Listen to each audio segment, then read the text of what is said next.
Is Rishi Sunak facing a rebellion? The British Prime Minister is just 3 months into office and chances are he could be on his way out.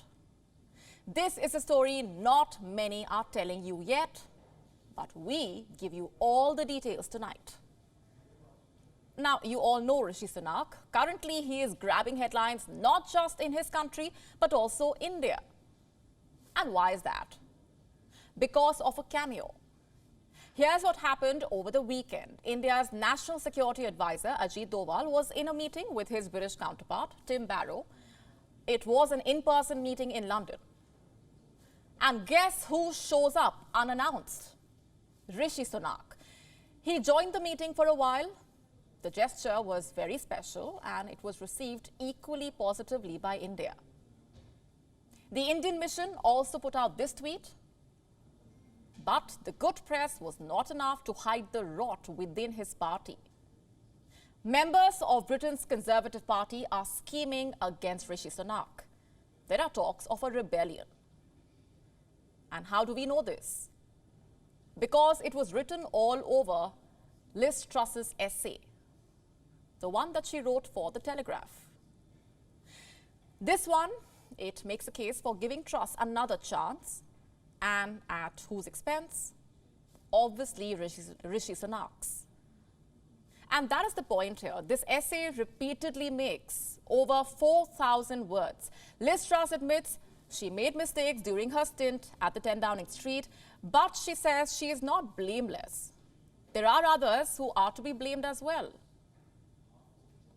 I was brought down by the left-wing economic establishment, Truss writes, adding that no one warned her of the risks of the mini-budget. Basically, the point that Truss is trying to make is that she was not given a fair chance to govern. Let me now read out for you a couple of lines from that essay. I am not claiming to be blameless in what happened, but fundamentally, I was not given a realistic chance to enact my policies by a very powerful economic establishment, coupled with a lack of political support. Truss writes she wanted to become a prime minister to change things, not to quote-unquote manage decline or to preside over the country sliding into stagnation. So what now? A comeback. That seems to be the plan.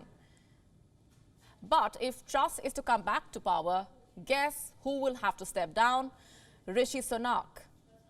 So it's no wonder that the essay finds ample criticism of Sunak. She does not name him, but slams his policies, doubles down on her opposition to the increase in corporate tax, even calls the policy economically detrimental. Think of it from the Indian context. If your party is in power, would you criticize the sitting prime minister? You will not, unless you have a hidden agenda or a political dream, like the dream for the big seat. And Truss seems to be vying for it. Is anyone supporting her? Not explicitly, but there are those who are joining the rebellion against Sunak. The Thatcherites, for example, leaders who were ministers under former Prime Minister Margaret Thatcher.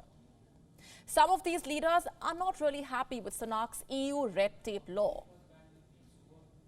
You see, Sunak is pursuing a Brexit freedoms bill. It basically decides the future of some 4,000 pieces of legislation dating back to the time the UK was part of the EU. Now it's not. So what happens to these laws? Sunak wants to scrap them. You see, the EU red tape was the core of Rishi Sunak's campaign. He said he would scrap it within 100 days of becoming Prime Minister, and time's up. Sunak is looking to deliver this promise at warp speed. But some conservatives, particularly the Thatcherites, believe that the move could be disastrous. So much so that it could affect the country's governance and be detrimental to the UK's rule of law. These batch of MPs, or Liz Truss, not the only one Sunak has managed to upset. Another former Prime Minister recently appeared to criticize Rishi Sunak. I am talking about Boris Johnson. Now, he thinks Sunak is not giving enough military aid to Ukraine. Many of Johnson's supporters believe that it is Rishi Sunak who is to be blamed for Johnson's downfall. Remember, it was Sunak's resignation from the position of the Chancellor of the Exchequer that started the domino effect, resulting in the fall of Boris Johnson. And now the UK-wide strikes are not making life any easier for Rishi Sunak. His popularity is falling. People are angry with the rising cost of living. Sunak was also recently criticized for not wearing a seatbelt. The big question is, how long will Rishi Sunak be able to protect his seat? WION now available in your country. Download the app now. Get all the news on the move.